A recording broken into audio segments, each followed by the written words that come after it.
에서 일어나셔서 오늘 우리에게 주신 하나님의 말씀 빌립보서 3장 17절에서 4장 7절까지의 말씀입니다. 함께 교독하시겠습니다. 그러므로 형제들아 함께 나를 본받으라. 그리고 너희가 우리를 본받은 것처럼 그와 같이 행하는 자들을 눈여겨보라.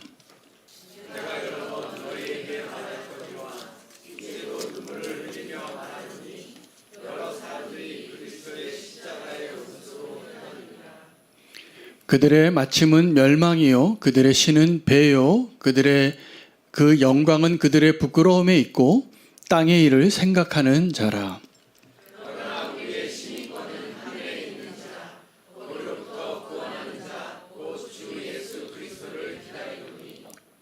그는 만물을 자기에게 복종하게 하실 수 있는 자의 역사로 우리의 낮은 몸을 자기 영광의 몸의 형체와 같이 변하게 하시리라.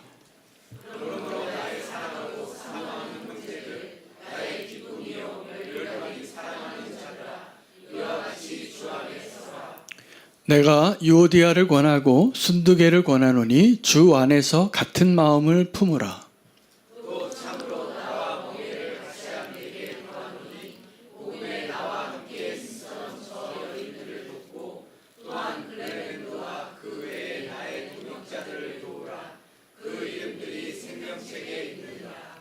주 안에서 항상 기뻐하라. 내가 다시 말하노니 기뻐하라.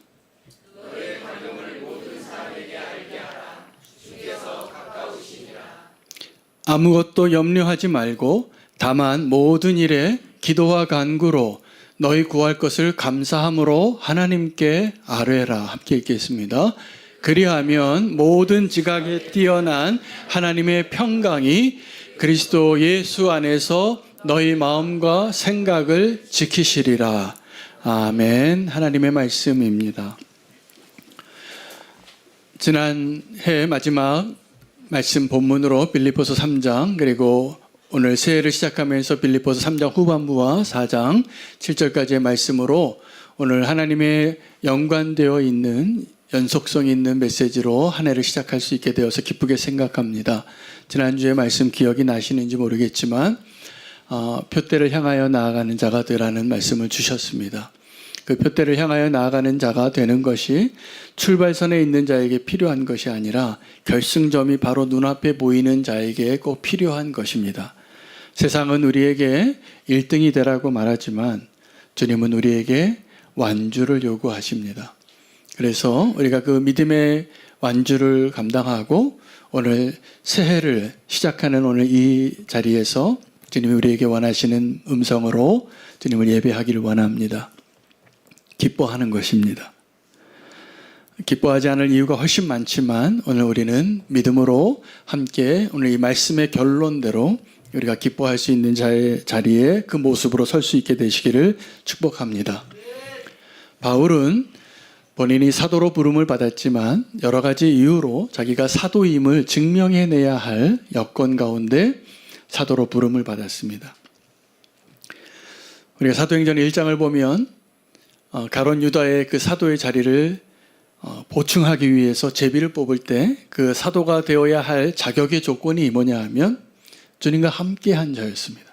주님은 이미 죽으시고 부활하셔서 승천하셨지만 사도라면 주님과 함께 공생애를 살고 주님과 함께했던 자들 가운데 그 사도의 빈자리를 채우려고 했던 기준을 정한 것이었죠. 그 기준으로 본다면 사도 바울은 사도가 될 수 없는 자였습니다. 그러나 사도 바울은 예수 그리스도를 그 다메섹 도상에서 너무나 특별하게 경험하게 됩니다. 그래서 주님을 만나고 주님과 대화하고 그에게 큰 변화가 생깁니다. 그가 다메섹 도상에서 예수 그리스도를 만나기 전에 사울이라는 사람과 그 이후에 그가 살아갔던 그 사울의 모습, 우리가 알고 있는 바울의 삶은 너무나 다른 삶이었고 그 부르심에 합당한 모습으로 그는 끝까지 믿음의 경주를 시작한 것이죠. 그는 오늘 이 빌립보서를 통하여서 그가 노년에 감옥에서 두렵고 떨리는 마음으로 외롭고 쓸쓸한 마음 가운데 한 가지를 일관되게 요구하고 있는데 기뻐하라입니다. 우리가 기뻐하는 그 기쁨과 지금 오늘 이 바울이 빌립보 교회 성도들에게 말하고 있는 기쁨은 좀 다를 수도 있겠습니다. 그러나 오늘 우리의 기쁨이 동일한 기쁨이 될 수 있으면 좋겠습니다. 그가 그 기쁨을 위협하는 자들을 발견했는데 십자가의 원수로 행하는 자들이 그 빌립보 교회 성도 안에 있었다는 사실입니다. 그리고 그 십자가의 원수로 행하는 자들과 다르게 그가 정말 주목하고 또 이러한 사람들을 너희가 알고 그러한 사람이 되라고 주목한 사람이 있는데 어떤 사람이냐면 본받는 자입니다. 저는 바울의 서신서를 읽을 때마다 참 대단한 분이시다라고 느끼는 것이 그가 이렇게 공개적으로 쓰는 그 편지에 어떤 교회를 향하여 또 그 편지가 회람될 것을 알고 있으면서도 이렇게 말할 수 있는 삶을 살아냈다는 것이 존경스러워요. 너희는 나를 본받으라. 제가 감히 그런 말을 잘 못하겠습니다. 제가 저의 연약함을 잘 알기 때문에 저를 본받으라고 말하지 못할 것 같아요. 그런데 제가 저희 자녀를 보면 제가 그렇게 말하지 않아도 저를 닮아 있다라는 것을 발견할 때가 참 많습니다. 저를 닮는 것이죠. 기질적으로 또 저의 삶을 다 보고 자랐기 때문에 가장 많은 시간을 함께 했기 때문에 우리는 다 그 부모를 닮아가는 것이고 또 우리가 예수 그리스도를 닮아가는 가운데 살아가고 있습니다. 누구를 닮아가는 것을 여러분은 어떻게 생각하십니까? 그것이 기쁨이 되십니까? 아니면 그것이 좀 내 자존심이 상하고 내 주관을 인정받지 못하는 것 같아서 그런 것을 기뻐하지 않으실 수도 있기 때문에 한번 질문을 해봅니다. 여러분, 제자는 우리가 그리스도인이라고 말하는 제자는 주님을 닮아가고 주님을 따르는 것이 우리의 기쁨이 되어야 합니다. 여기에서부터 우리가 시작을 잘 못해요. 누구를 닮아가고 따라가는 것이 내 자존심을 상하는 일이라고 생각하는 분들이 적지 않습니다. 그래서 나는 내 생각과 내 취향과 나의 개성과 나의 생각을 인정받고 싶어요. 그리고 그것이 주관이 관철이 안 되면 우리는 때로는 실망하기도 하고 기쁘지가 않습니다. 아마 이 자리에 계신 저를 포함해서 모든 사람이 내가 누구를 닮아가는 것이 기쁠 사람이 하나도 없습니다. 우리는 그만큼 독립적인 존재이기 때문에. 그 제가 지금 어떤 특별한 사람을 이야기하는 것이 아닙니다. 우리 모두의 이야기입니다. 우리는 본능적으로 하나님께서 우리를 그렇게 만드셔서 우리에게 자유의지를 주시고 하나님의 형상과 모양을 따라 지음을 받았지만 위험한 모험을 하시는 거예요. 하나님만 하실 수 있는 거예요. 우리에게 무엇을 선택하든지 우리가 무엇을 선택하는지를 보고 그 선택이 하나님이 되시는 것을 기뻐하시는 것이죠. 오늘 그 기쁨이 되기 위하여 우리는 더 예수 그리스도를 알아가고 하나님의 뜻을 알 필요가 있습니다. 우리는 다 그 믿음의 여정을 가고 있는 중입니다. 하나님을 가장 기쁘시게 하기를 원하신다면 예수 그리스도를 닮아가고 그것이 저와 여러분의 기쁨이 되시기를 축복합니다. 바울은 그러한 취지에서 이 빌립보 교회 성도들에게 나를 본받으라고 말한 것입니다. 왜 그렇게 말할 수 있을까? 왜 나는 그렇게 말하지 못하는가? 차이가 어디 있냐 하면 바울은 정말 온전히 예수 그리스도만을 닮아가는 자였기 때문입니다. 만약에 여러분이 누군가에게 나를 닮으라 라고 말하는 것이 주저되어진다면 나의 연약함 때문이 아니라 내가 아직도 예수 그리스도를 온전히 따르는 것이 온전하지 못하기 때문일 겁니다. 우리는 내 마음대로 내가 생각하는, 내가 결정하고, 내가 통제하고, 내가 원하는 그 것들을 포기하기가 너무나 힘든 존재들이에요. 그런데 주님은 우리에게 너는 내 제자가 되라 라고 말하면서 또 하나를 요구하시는데 본받는 자들을 주목하라는 거예요. 여러분, 우리가 예수 그리스도의 제자로 살아갈 때 제자의 두 가지 조건이 있는데, 하나는 잘 따르는 자고 또 하나는 그 제자를 삼는 자가 되는 것입니다. 그러므로 모든 제자는 우리가 그리스도인으로서 예수 그리스도를 닮아가고 따라가는 제자가 될 때 가장 위대한 리더가 되는 것이죠. 누군가가 그 사람을 따라가고 싶어 하는가? 어저께 저희 교회에서 권사 아카데미를 처음 시작했습니다. 네 분의 권사님이 이제 훈련을 시작하면서 제가 첫 번째 질문에 권사는 이런 겁니다 라고 설명을 드리고 나서 이런 질문을 했어요. 이제 권사님들이 생각하시기에 권사라면 이런 권사님이 되어야 되겠구나 라고 생각나시는 분이 계시냐고. 제가 누군지는 말하진 않겠습니다.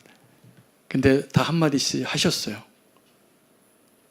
내가 본받고 싶은 권사, 내가 지금 권사가 되어서 권사 아카데미를 받고 있는데 내가 본받고 있는 권사가 있다라는 것이 감사하더라.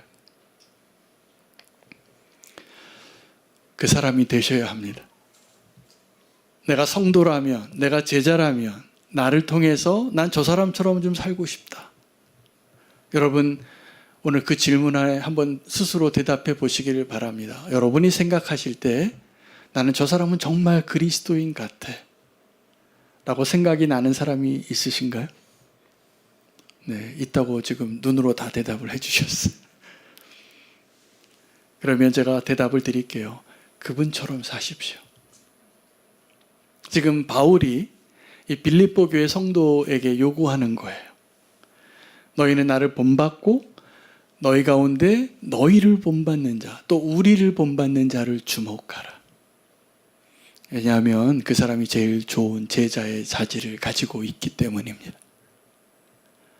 하나님은 그런 사람을 통해서 제자를 삼으실 것이라고 믿습니다. 그러므로 우리가 그 작은 예수가 되는 그 일에 오늘 믿음으로 결단하며 새해를 시작하시기를 축복합니다.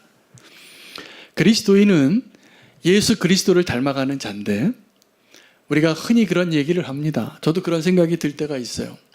주님이 원하시는 게 무엇인지는 알겠는데 내가 그러고 싶지 않아요. 나보고 손해보라고 하시고 나보고 참으라고 하시고 나보고 먼저 사과하라고 얘기하실 때가 많아요. 근데 내 마음은 어떠냐면 그러고 싶지 않은 겁니다. 그러고 싶지 않아요.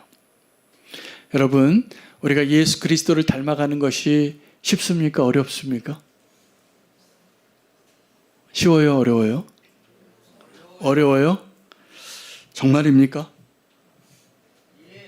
저는 그렇지 않다고 생각해요. 우리가 사람들 가운데에는 어떤 사람들이 내가 저 사람을 능가하거나 따라가거나 흉내내기에는 넘사벽같이 여겨지는 사람들이 있습니다. 내가 저렇게 어떻게 살지? 라고 싶은 사람들이 있어요. 똑같이 출발했는데 도저히 그 사람 따라갈 수 없을 정도로 정말 탁월한 분들이 계세요. 그래서 그 사다리를 올라갈 때 우리는 절망해요. 조건이 다르고 능력이 다르고 벌써 자질이 달라서 난 저 사람같이 못 살 것 같은 절망스러운 생각이 드는 사람들은 많이 있지만 우리가 오늘 함께 따라가고 닮아가고 바라보게 될 예수 그리스도는 어떤 분이시냐 하면 가장 높은 곳에서 가장 낮은 곳으로 오신 분입니다.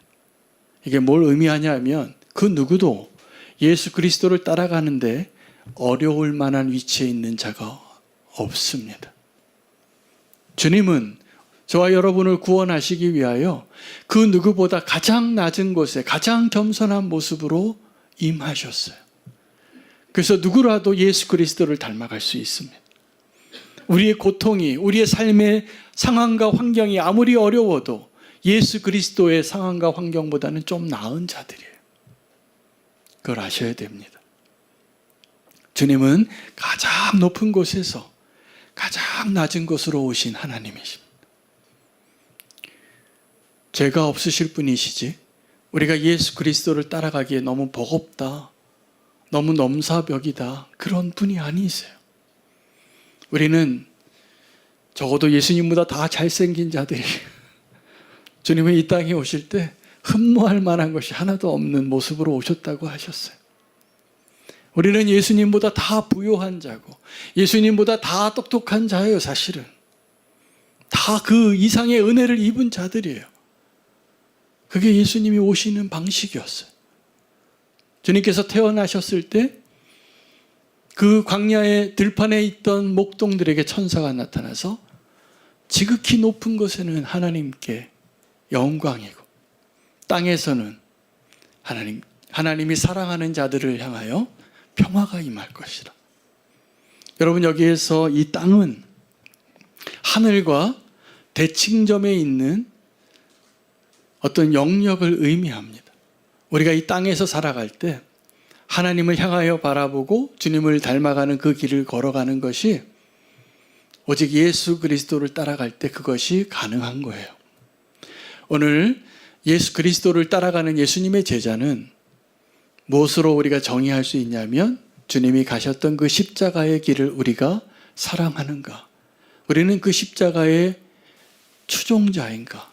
아니면 오늘 바울이 안타깝게 눈물 흘리면서 기도하고 있는 어떤 사람들을 향한 표현처럼 어떤 사람들이 너희 가운데 십자가의 원수로 행하는 자들이 있다라는 것입니다. 그 사람들을 한 4가지로 설명했어요.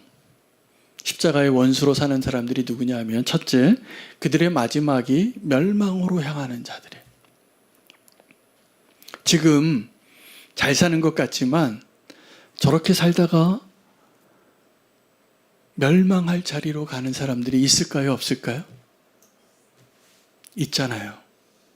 그런 사람들을 향하여 뭐라고 표현했냐면 안타깝게 눈물 흘리면서 내가 오늘도 기도하는데 십자가의 원수로 행하는 자들이 있다는 거예요.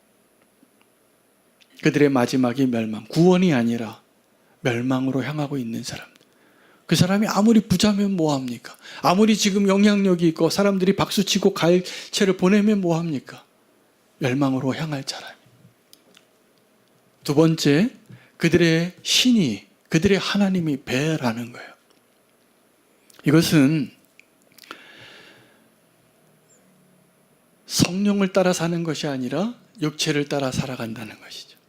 여러분, 성도의 삶의 마음 안에 영적인 전쟁이 존재하는데 어제 우리 권사 아카데미 하는 그 교재에 조그만 스토리가 하나 담겨져 있었어요. 이 영적인 전쟁을 부모님이 아이에게 설명해 주면서 이렇게 얘기한 겁니다. 우리 안에 2마리 용이 있는데 착한 용이 있고 나쁜 용이 있는데 누가 이길 것 같냐고. 누가 이길 것 같습니까? 우리 안에 2마리 용이 있는데 착한 용이 있고 나쁜 용이 있습니다. 누가 이길까요? 네, 뭐라고 그 대답을 해줬냐 하면 네가 지금 먹이를 주고 있는 그 용이 이기는 거야. 우리에게 2마리 용이 있는데 우리가 만약에 착한 용에게 먹이를 쫙 주고 있으면 주게 되면 누가 이기죠? 착한 용이 이기는 겁니다. 그런데 우리가 그 나쁜 용에게 먹이를 주고 있으면 누가 이겨요? 그 지금 우리의 마음을 결정하는 해답이죠. 우리 마음 안에 선과 악이 싸우고 하나님과 내 육체의 정력이, 성령의 소욕과 육체의 소욕이 다투고 있을 때 누가 승리하냐 하면 우리 인생의 성패는 내가 어떤 용에게 먹이를 주고 있느냐, 내가 지금 누구를 바라보고 있느냐, 내가 지금 무엇을 따르고 있느냐에 달려 있습니다. 십자가의 원수로 사는 2번째 부류를 설명할 때 그들의 신이 뭐라고요? 배라는 거예요. 육체의 소욕을 따라가고 있기 때문에 십자가의 원수인 거예요. 3번째는 그들의 영광이 부끄럽다는 거예요. 여러분, 영광은 부끄러운 게 아닙니다. 어떤 부모님이 직업이 좀 변변치 않아서 자녀가 그 부모님이 내 직업을 부끄러워한다는 것을 알고 학교에서 운동회 오라고 할 때나 아니면 부모님 오라고 할 때 가지를 않으셨대요. 그 아들은, 그 딸은 그 부모님의 직업이 부끄러웠나 봐요. 여러분, 그러나 부끄러운 부모의 직업이 어디 있습니까? 나의 어머니고 나의 아버지인데. 여러분, 하나님이 우리에게 부끄러움이 될 수 있습니다. 언제요? 우리가 세상 가운데 있을 때 하나님이 너무나 작게 보이니까. 이 세상의 기준으로 봤을 때 우리는 이 세상의 영광을 더 구할 때가 있는 것이죠. 그런데 그들의 영광이 부끄러움이다라는 말은 어떻게 우리가 해석할 수 있냐 하면, 그들은 부끄러워하지 않는 자가 되는 거예요. 자기의 부끄러움은. 그들의 영광이 부끄러움이다라는 것은 그들이 정말 부끄러운 일을 행했을 때, 잘못된 일을 행했을 때 부끄럽지 않게 될 것입니다. 그러나 우리가 주님을 붙잡고 살아갈 때 정말 부끄러워할 것이 부끄러워지고 정말 자랑스러워할 것이 자랑스러워지게 될 것이라고 저는 믿습니다. 그리고 그가 이렇게 이야기합니다. 그들은 늘 땅의 것을 생각하는 자라는 거예요. 우리가 땅에서 살다 보니까 하늘의 일들을 잊고 사는데, 우리는 이 땅에 살지만 하늘의 것을 바라보고 하늘에 있는 것이 더 진짜인 것을, 그 비밀을 아는 자로 살아야 합니다. 모세가 성막을 하나님께 그 원형을 하늘에서 보고 이 땅에서 지었을 때 장막을 지었습니다. 하늘에 있는 것을 보고서 그 설계도대로 하나님이 계시해 주신 대로 성막을 지었어요. 그곳에서 그렇게 제사를 하라고. 그래서 뭘 의미하냐면요, 하늘에서는 그 성막과 원형의 성막에서 하나님을 늘 예배하고 있는 거예요. 거룩한 백성이 하나님이 그 거룩한 지성소로 나아가는 것을 보았던 것이죠. 여러분, 주님이 가르쳐 주신 기도를 보면 우리의 기도 제목이 하나님의 나라와 하나님을 위하여 기도하는 것이 우리의 첫 번째 기도 제목이 되어야 함을 말씀해 주시는 것입니다. 우리는 하나님의 나라와 하나님의 이름과 하나님의 뜻이 이루어지는 것과 하나님의 나라가 우리 가운데 임하는 것을 먼저 기도하지 않습니다. 이 땅에서 이스라엘의 나라가 회복되어지는 것을 기도해요. 자, 한번 묻겠습니다. 여러분의 나라는 어느 나라입니까? 여러분의 나라는 어느 곳에 있는 나라입니까? 바울은 이 땅에서 살아가면서 두 가지 시민권을 가지고 있었어요. 바울이 어느 나라 사람일까요? 이스라엘 사람입니까? 로마 사람입니까? 네, 정답은 이중국적자입니다. 이중국적자인데, 바울이 생각하기에 자기는 정말 로마 시민이라고 생각했을까요? 유대인이라고 생각했을까요? 그가 뭘 위해서 살았던 사람입니까? 예수님 만나기 전에? 유대인이죠. 그 누구보다도 열심히 있어서 바리새파 중에 바리새파고, 그 열심으로, 그 의로움으로 누구에게도 지지 않을 그 율법을 지키는 자로 살았기 때문에 예수 믿는 자들을 다 죽이고 싶었던 거였어요. 근데 그가 이 로마 시민권을 가지고 있었는데, 어떤 천부장과 함께 얘기하는데, 당신은 이 로마 시민권 어떻게 났습니까? 그러니까 나는 많은 돈 주고 샀다고. 근데 바울은 난 날 때부터 있었다고. 금수저입니다. 그런데 그가 이 로마 시민권을 자랑하고 산 게 아니라 복음을 위해서 그 로마 시민권을 썼어요. 이 예루살렘에서 로마로 가는 길을 택하기 위해서. 포로가 돼 있으니까, 가이사에게 상소하면 로마로 가게 돼 있으니까 로마에 가서 복음을 전하려고 그 로마 시민권을 그때 사용합니다. 나 로마 시민권을 가지고 있는 자인데 내게 재판도 없이 나를 지금 때리고 구금했으니 책임자 데려 나오라고. 그리고 사과받고 나갔어요. 로마 시민권자니까. 근데 바울이 말하고 싶었던 진짜 고향은 자기가 천국 시민권자인 것을 늘 붙잡고 살았던 자라는 것을 우리에게 말씀해 주고 있습니다. 여러분, 고향에는 두 가지 고향이 있다는 것을 오늘 꼭 기억하시기 바랍니다. 여러분, 고향이 어디세요? 네, 저는 태어난 곳은 인천인데 저희 부모님은 이북 분이신데, 제가 이북 사람의 그 정체성을 갖고 있을까요? 안 갖고 있을까요? 갖고 있습니다. 저는 저기예요, 실향민이에요. 어디 고향이 없어요, 저도. 아버지가 그렇게 이북에서 신앙 때문에 내려오셨기 때문에 저는 제 고향이 없는데 저희 아버님과 큰아버님, 고모님, 우리 아버님의 형제들이 맨손으로 이 땅에 오셔서 살만해 주셔서 제일 먼저 형제들이 돈 모아서 산 게 뭐냐면 선산이에요. 고향 하나 만들고 싶어서. 그 고향을 향한 갈망이 대단합니다. 여러분, 제가 다시 한번 물어볼게요. 여러분의 진짜 고향이 있는데 진짜 고향은 내가 떠나온 고향이 있습니다. 여러분이 떠나온 고향이 어디세요? 또 하나 고향이 있습니다. 내가 돌아갈 고향이 있습니다. 여러분이 돌아갈 고향이 어디세요? 오늘 이 질문에 대답하셔도 여러분은 이제 믿음이 흔들리지 않으실 분이라고 저는 믿습니다. 내가 떠나올 고향이 어디냐면 하나님입니다. 자, 저와 여러분이 어디서 왔을까요? 나는 어떻게 존재하게 된 것일까요? 자, 내가 지금 서 있는 이 땅과 이 세상과 모든 우주는 어떻게 시작이 됐을까요? 하나님을 알지 못하는 사람들이 내린 결론은 이게 우연히 생겼다는 결론으로 내렸습니다. 이게 빅뱅 이론이겠죠. 그리고 우리는 어떻게 존재했냐면 진화됐다는 것이에요. 저는 뭐 그런 추론에 대해서 하나님을 모르는 사람들이 내린 결론들이라서 그런 결론을 내릴 수밖에 없다라고 이해는 되지만 성경은 분명히 말하고 있어요. 내가 어디서부터 왔고 이 세상이 어떻게 시작이 됐는지.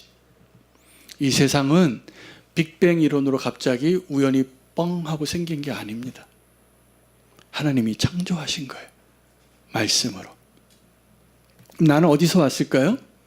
예레미야서 1장 5절에 보면 이 예레미야가 어린아이인데 열방의 선지자로 택함을 받았습니다. 두렵고 떨려서 두려워하고 있는 그 예레미야에게 하나님이 말씀하세요. 내가 너를 모태에서 네가 조성되기 전에 내가 너를 알았다고. 내 배에서 나오기 전에 내가 너를 세웠노라고. 내가 열방의 선지자로 내가 너로 이미 세웠노라. 그러므로 우리가 반드시 알아야 합니다. 우리가 내 부모가 결혼해서 잉태해서 내가 생명이 내 세포와 세포가 하나라도 생겨지기 전에 내가 이미 존재한 인격체라는 거예요. 놀라운 비밀이죠. 누가 이렇게 얘기를 안 해주잖아요. 나는 어디에서부터 내가 떠나온 고향이 어디냐 하면 나라는 인격체를 하나님이 이미 아셨어요. 그리고 나를 정하신 거예요. 예수 그리스도의 형상을 닮아가게 하려고. 우리를 구원하시려고. 그리고 우리 이제 어디로 가는지도 아셔야 돼요. 진짜 고향이 있어요. 저 이북이 아니에요. 저희 아버님은 그걸 이렇게 바라보시고 늘 그렇게 그리워하시고 사셨는데 우리가 가야 할 고향이 어디입니까? 이 질문이에요. 여러분 죽고 나면 어디 가세요? 이걸 모르니까 다 두려워하는 거예요. 내가 죽고 난 다음에 내 몸은 흙에서 왔기 때문에 흙으로 돌아가고 내 영혼은 하나님께로 가는 것이고 하나님이 우리에게 새로운 육체를 주시겠다고 하셨어요. 부활하시겠다고. 오늘 본문에 기뻐하는 이유를 이야기하는데 너희 낮고 천한 그 육체가 변화되어서 부활의 몸을 입고 구원하게 해주시겠다. 그래서 기뻐하라. 내가 어디서부터 와서 어디로 가는지를 안다면 내 삶 가운데 오늘 이 땅 가운데 우리 인생 가운데 하나님이 허락하신 모든 것들은 뭐냐 하면 우리 잠시 소풍을 왔어요. 그리고 하나님이 창조하신 이 세계에 만나게 하시고 맛보게 하시고 보게 하시고 만지게 하시고 누리게 하신 거예요. 그 가운데 가장 소중한 게 뭐냐면 이 소풍과 같은 인생 가운데 우리가 예수 그리스도를 알게 하셨다는 거예요. 그리고 그를 믿음으로 하나님을 알고 내가 내 고향이 어딘지를 알고 내가 무엇을 위해서 살아야 하는지를 알게 하셨다는 것을 깨닫게 해주는 거예요. 그러므로 항상 기뻐하라. 오늘 이 말씀이 바울에게 있어서나 빌립보 교회 성도들에게 있어서 공통점이 있다면 이 세상의 관점으로는 기뻐할 게 하나도 없는 자들이었다는 사실입니다. 근데 이 믿음이 우리가 함께 기뻐할 수 있는 자. 다시 말하노니 이것이 나에게 수고가 안 되노니 너희는 다시 기뻐하라. 여러분 기뻐하세요? 기뻐하시길 바랍니다. 근데 기쁨은요 이런 겁니다. 어떤 이유가 나를 기뻐하는 게 아니라 내가 기뻐하기로 결정해서 기뻐하는 거예요. 이 기쁨은 믿음의 선택이에요. 할렐루야. 내 눈에 좋은 것, 나를 기쁘게 하는 여러 여건들이 나를 기쁘게 하는 것이 아니라 내가 기뻐하기로 결정했기 때문에 이제 내 삶은 기뻐지는 것이라는 것을 믿으시기 바랍니다. 믿음으로 하는 행위예요, 기쁨은. 근데 이 쾌락은 달라요. 쾌락은 나를 기쁘게 해주는 것들이 있어요. 그것에 의존하기 시작하면 우리의 삶이 망가지고 이 십자가의 원수로 살았던 사람들의 모습으로 우리도 그렇게 그 길을 갈 것입니다. 믿음으로 기뻐할 수 있는 자 되시기를 바랍니다.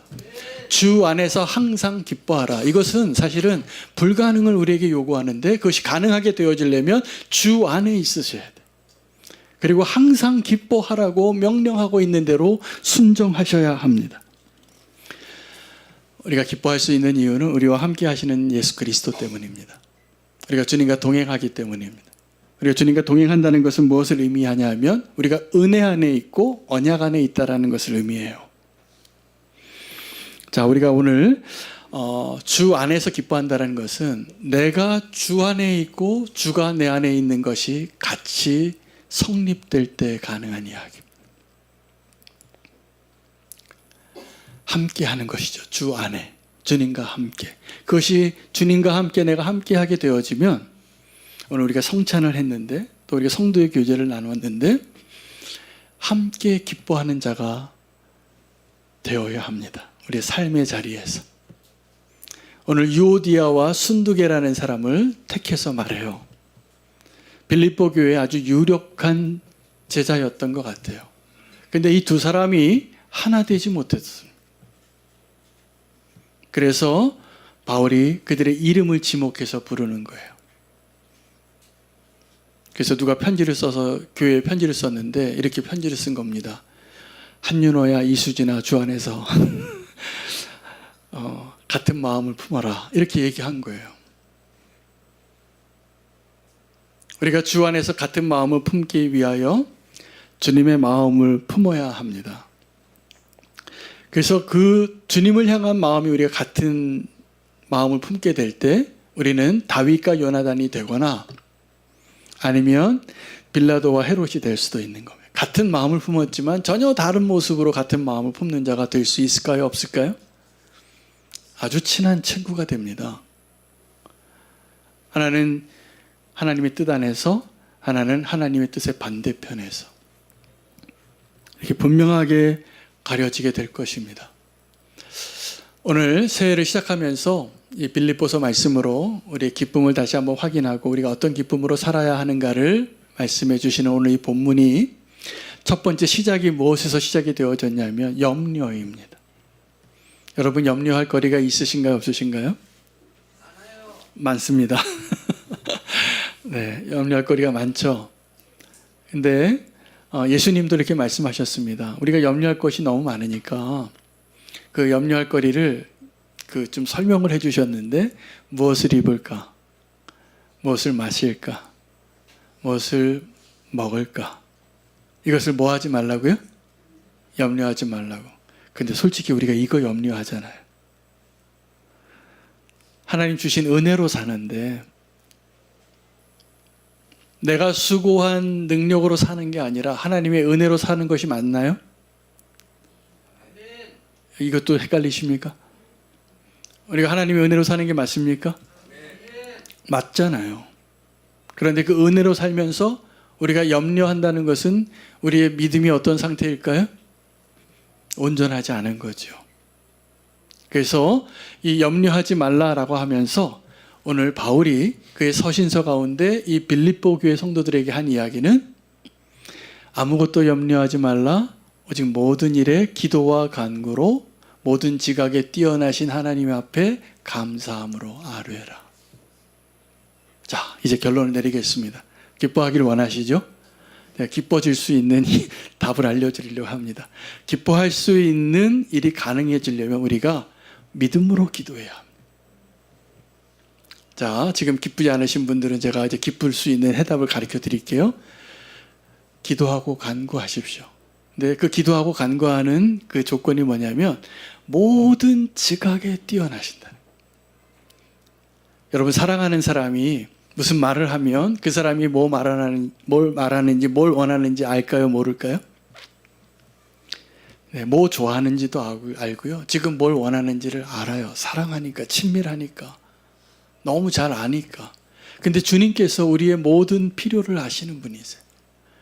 그래서 우리가 무언가를 구할 때 주님은 모든 지각에 뛰어나신 분이시라는 거예요. 그러므로 우리는 기도해야 합니다. 간구해야 합니다. 그런데 이 기도와 간구를 어떻게, 무슨 옷을 입고 기도하고 간구해야 하냐면 감사함으로 해. 이게 오늘 결론입니다. 기뻐하라. 빌립보 교회 성도들에게 이 기쁨의 주제를 설명하면서 아무것도 염려하지 말고 모든 일에 기도와 간구로 모든 지각에 뛰어나신 하나님 앞에 감사함으로 아뢰라고. 근데 오늘 이 결론을 바울이 다른 교회에다가도 말씀을 전하셨습니다. 데살로니가 전서 5장 16절 18절을 보면 우리가 잘 알고 많이 암송하시는 구절을 한번 제가 요청할게요. 자, 어떻게 요구했습니까? 항상 뭐 하라 그랬습니까? 쉬지 말고 범사에, 다시 한번요. 항상 쉬지 말고 범사에, 이것은 그리스도 예수 안에 있는 너희를 향한 하나님의 뜻이니라. 똑같은 말씀을 하시죠. 그런데 이 데살로니가 교회에 전서를 받았던 그 교회는 어떤 교회냐면 종말의 앞에 둔 신앙을 가지고 그 마지막 때를 살았던 교회예요. 그래서 이 서신서 중에서 제일 먼저 쓰여진 서신서예요. 그리고 이 빌립보서는 바울이 노년에 옥에 갇히면서 정말 마지막 때에 고통 가운데 있었던 그 성도들에게 똑같은 메시지를 일관되게 그 순서대로 요구하고 있습니다. 염려하지 마시기 바랍니다. 항상, 응답을 좀 해주세요. 항상 쉬지 말고 범사에, 이는 그리스도 예수 안에 있는 너희에게 주시는 하나님의 뜻이니라. 오늘 이 말씀으로 한 해를 시작할 수 있는 저와 여러분 되시기를 바랍니다. 기뻐하라는 명령에 순종할 때 기뻐하는 사람이 되시리라 믿습니다. 어떤 상황과 조건이 나를 기쁘게 하는 것이 아니라 우리가 믿음으로 기뻐하는 자가 되는 것입니다. 주님께서 오늘 그 은혜 주시리라 믿고 우리가 이 결단으로 함께 찬양하고 봉헌하는 시간 갖도록 하겠습니다.